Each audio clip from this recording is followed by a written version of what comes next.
Hi friends, it's Lisabeth with a mids post. This is a long one, and I've been working on it in my head and in the background for a very long time. I'm actually re-recording a bunch of video content right now because have different thinking about it. And it's about dating, because I want to talk about dating at midlife, because it's been such a learning experience for me, and I'm thinking it might be useful to other people. But first, my first installment of this is gonna be about starting to date and what I did that I really was so glad I did. Like pre-dating. This is pre-dating advice. Are you ready? And there's a lot of pieces here, so hang in there with me. Maybe you can watch this over time if this is something that is helpful to you. And thank you for your patience. I'm not always the best one at being a regular poster here on my Substack, even though I love to do it. So pre-dating, the first thing I want to say about this is dating and relationships for me have been one of my greatest edges of growth. And I'm so grateful for it, even though the hardest bits have been here in my life. For some people it's parenting, or for some people it's health journeys. And I'm lucky to say, to be able to say that much of my life has felt like one giant blessing, and I've been very, very fortunate, and I'm grateful on a daily basis for that. But the dating and relationships is where that I've done my struggle, and it's where I'm struggling is where I'm growing, right? But also where I have worked hard to show up. So I'm going to talk from that lens. So the first thing I would say about if you're approaching dating is to remember that it's a piece of your big, beautiful life. It doesn't have to be the whole enchilada. I've hired dating coaches over the years, and the best one I've worked with is my dear Julie Harper, and I will recommend her in the written part of this post. And when we had our first session, because she made such a huge difference for me, and we had our first session approaching dating, she said, "I have 3 questions for you." Really, one's a statement. One is, do you believe there's a good match in the world? People can have good matches. And I was like, yeah, I do. I've seen some really solid love matches. So I have evidence of that. And then her second question was, do you believe there's a good match for you out there, or good matches? And I actually had to pause, and I had to come back. I couldn't answer it in that session. I said, I want to believe that, but I don't know that I deeply do. And so I had to go work on that one. And then I came back one day, and I said, the next session, I guess, and I said, yeah, I do. I think there are really out there's the possibility for a really quality, match for me. And I have very high standards for what I was wanting to. And then she said, well, then we're going to build you an amazing life that you adore. And we're going to look at all of who you are and what you want, and we're going to go after that. And we're going to allow you in that life to magnetize a good match for yourself. And at the time, I was like, that's awesome. Yes, I'm always about building a big, beautiful life. But later I came to get that I really did want to be dating from the frame of I have a big, beautiful life that I've built, from the experience, of I am living a big, beautiful life. And from this place in which I am loving my life, and this is Vermont, which is a part of that, making that big, beautiful life. And I'm really, again, lucky and fortunate about what I've been able to create. I would rather date from that place than from the beginning place, which was a little bit smaller and a little bit more worthless feeling, a little bit more I need a person so that I can build this life. Because that's where I started, was I'm going to find the person right now. I need the person first, and then I can build the life. And she inverted it. And what a pleasure to date from my life feels whole, my life feels delicious, and now I'm looking for a person to meet me there versus meet me in sort of hunger and need. So that's what I would say to you as point 1. This is not the whole enchilada. And let's go look at what you want your big, beautiful life to be, or what it is, and where it does feel big and beautiful, and the places that you might want to evolve it or add to it. So that's the first piece I want to say. And to remember always, this is learning, this is your growth, this is your experience on the planet. And the dating, and y'all, I had 66 first dates. 66 of them, a lot of them. And with a lot of really interesting and remarkable men. But it was a lot. It's been a lot. And some of it's been hard. But the times I would go on dates sitting in wow, who is this human appearing in my life, which is so fascinating, this movie of my life? Who is this human? Then it would just be so much more delicious versus like, is he the one? And I could date from that. Like, I'm ready for my one. Are you him? Are you him? Are you him? Like, imagine the quality of the date in each of those two examples. Yeah. So to keep in mind, like, my big, beautiful life, I'm creating it. And this is part of my learning and growing. And each person offers me an opportunity to have a different experience and a different lesson, maybe learning about myself and what I want. Is that a big ask? It might be, but it sure does help as you're walking into the dating experience. And this is long. Thank you for listening. The second piece I want to add is, and now I'm speaking to heterosexual women at midlife. That's my you're my demographic. That's who I like to talk to in this. This could apply to anybody. And you can invert the gender that I'm about to describe. But I would say if you're a heterosexual midlife woman looking to date men, wanting to be in a deep relationship with a man, I would look at your deep attitudes about the male gender, because this is another piece that was very, very helpful to me. I learned through the work of Alison Armstrong, I will put that in the notes below as well, about some of our cultural assumptions and what's kind of happened with, and this is largely, this is Western women, particularly American women, with our attitudes about men. And I came to discover that the internal eye roll that I had kind of developed, and that I see very, like, everywhere, especially on social media, right? This sort of like, oh, men, they're such doofuses. They're so stupid. They're so blah. And they never live up, and they're so disappointing. Like, y'all, you want to be in a deep relationship with a man, but you're coming in like deeply with that attitude, and that's different. I mean, I think there's there's a fine line, because there can be a like, oh my God, the male gender is so something. They're so different from us. And like, how do I even relate to this moment? Right? Because there are intrinsic gender differences. I believe this. It shows up in our biology. It shows up in our neurobiology. It shows up in our, in our hormones, in our, body chemistry. Like, there are gender differences. And I think, are we on a spectrum in terms of how we show up within the masculine and feminine? We super are, and that's beautiful stuff. But there are differences. And the work of Alison Armstrong describes how she sees some of those differences at play.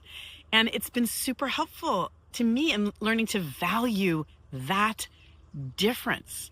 It's beautiful. But if you're spending your life eye rolling, or your relationship time internally eye rolling, because you're holding a man to a standard that's the wrong standard. Alison Armstrong posits that we hold men to the standard of an ideal woman and don't respect them for their kind of intrinsic wiring and capacities and natural tendencies. Do you know what I mean? And to shift that and be like, wow, my man has gorgeous focus. And right now it's not on me, not at all. But I love his ability to go off and, or the way that his mind responds in terms of like a conflict situation, and if we're forever like, oh, he's disappointing me because he's not showing up like my best girlfriend, like, it's just a failing proposition. Do you know what I mean? So then to take some time to look at like, how do I see and perceive men? And how do I want to? And I can say from experience right in this moment, like, I'm in a relationship with a really amazing man, and I so value him and how he shows up for me and what he brings. And it is so different from the way that I show up. I am like choosing in each moment to stay open and be like, wow, I respect him so much. Like, what is this? And how does this, how am I relating to what he's bringing? Anyway, so that's the second piece. The third piece is to get clear about what you are wanting. This is super rudimentary, super basic, and to get it down on paper. And know that it will probably evolve as you date. If you do like me and date over 6 years, it will evolve because you'll learn. But to get it down and to know what your must-haves are, to know what your deal breakers are, and to know what your ideal qualities are. And because I think it helps us to discern when we're actually in the date. I can't tell you how many times I've been across from totally charming men that I'm like, oh, Lordy, this is fun. And then you go back to the list, you're like, oh, actually, I'm realizing that whatever it is, like, my deal breakers were things like dishonesty, lying, or substance abuse, or, and then you'd be like, God, he does seem to need to use alcohol every time we're together. In fact, I think he's drinking real heavily every night, but God, he's charming, right? But it helps you catch yourself where you're like, the alcohol is a no-go, or whatever it is, but it helps you stay really clear, because it is easy to get swayed one way or another and forget, like, what is my North Star here? Or for me, like, my number one word for partnership is grounded. And I have that now. And I'm like, oh man, this is exactly what I was wanting. But I would end up on dates with very ungrounded people and find them so fun and fascinating, right? And then later be like completely flaky, like can barely, like, sometimes he's this and sometimes he's the other thing, and it's disruptive to my nervous system. But then I'd be like, oh yeah, that's right. Because my priority is to have a very consistent, like, grounded, calming presence in my life. So anyway, that's part 3. Part 4 has to do with building security, both practically, financially, and inside yourself. Because in my early dating, I was looking for, a part of me, even subconsciously, was looking for a man to provide that. Both, like, in my nervous system, like I wanted someone to help me ground because I was ungrounded, but also, like, I love the idea of a provider man that would help me, that would make it so that I didn't have to work so hard. And so that was at play in early dating, and it was a problem. And I knew later, like, it could keep me hooked in a relationship or staying in a relationship that wasn't holistically good for me, but because it looked like it was providing that part. But when you do the work to create your own, as best you can, your own sense of practical and financial security that you're providing for yourself, which is, God bless this day and age, we get to do that as women, right? And so that you're not living beyond your means, right? You know what your income is, you know what you're worth, and you're making decisions that make you feel secure inside. You're making choices that are right for your life as an independent solo being. And then you're learning to, and this was the big one, learning to source your own security from within. And I'm talking about, like, nervous system security. And that's been a huge, like, been one of my absolute favorite threads of learning, has been, like, all the nervous system regulation work that I've done. So that in a moment, if I'm feeling off, I can regulate myself and I can come back to my own sense of security. I also have a relationship to God that I engage in on a daily, if not all throughout the day basis, right? And so to have that, so you're not trying to get another person, trying to source that outside yourself, to really learn to do that for yourself. And then what's been this gorgeous icing on the cake now is that, like, I get to experience, like, I can do it for myself, but I get to enjoy the regulation that someone else offers me without being dependent on it. And it's so luscious. It's to be like, hey, can you help me with this thing? And you know what I mean? It's just beautiful. But I'm not like, there's not a part of me that's grasping and clinging on to be like, this is who you are for me. I need you to keep playing this role, because I think that can strangle a relationship. So that's part 4. The last piece I'm going to talk about, and it's a little more risque than the other pieces, is, like, learn your own pleasure. Like, know how to light yourself up from within. And I'm talking sexually, sensually, and otherwise. Like, really know it, so that, again, you're not dependent on this outside source coming to really know how to love and enjoy your own skin in whatever form that takes, whether you're riding horses or you're swimming and you're jumping in cold water, or you learn how to, like, use simple self-touch to, like, to sort of soothe yourself, and all the other pieces that are going to go not mentioned and not detailed here in this video. Like, do that, because too, I get to already live in a system that's like, life is yummy. Oh my gosh, I know how to light myself up. I know things that feel good. And then you get someone that joins you in that, and then it's like exponential. That's all I'm going to say. That's all I'm going to say on that point. Okay, so those are the things that I would say, if you're wanting to date or you're moving into dating, that I would really take those up.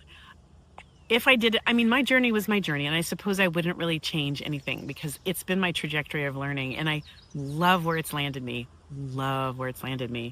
But if I were to start over or be coaching people, I would say really look at those arenas. And, particularly if you're just divorcing or you're coming out of a relationship or you're coming out of a hard time or you're empty nesting, there's lots of emotion that comes with all of that. And so to be doing these things contiguously, right? Like working through the grief, working through the pain, working through like doing the therapeutic learning around your own trauma history. Like I didn't even mention that because I'm just going to assume that that's already happening, right? I wouldn't do these things, to sort of like, circumvent doing that. Like you really need to be doing both, whatever the healing work is in your life. Again, assuming that that's what you're already doing.